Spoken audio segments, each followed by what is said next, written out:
All right, our next mini series is going to cover the four components of the ILS. The ILS is our instrument landing system that we're going to use on instrument approaches.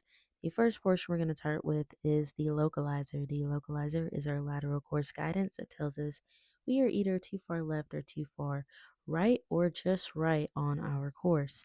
Now, the frequencies that this runs off of is UHF, which is ultra high frequency that's carried over and gives us our lateral position. So it has 90-degree hertz and 150-degree hertz, which tells us we either too far left or too far right.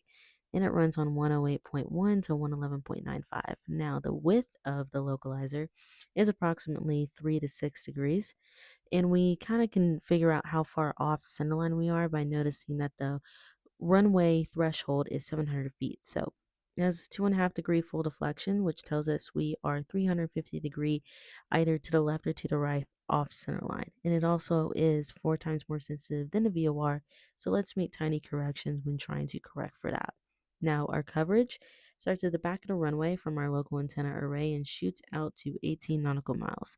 The first 10 nautical miles gives us 35 degrees of coverage, and the last 8 nautical miles gives us 10 degrees of coverage. Now, it's important to note because if we're trying to fly and get our localizer to turn on, well, we actually need to be within our coverage. So it's going to look like this until we're in that coverage zone. Once we're in this coverage, then we're going to get that needle.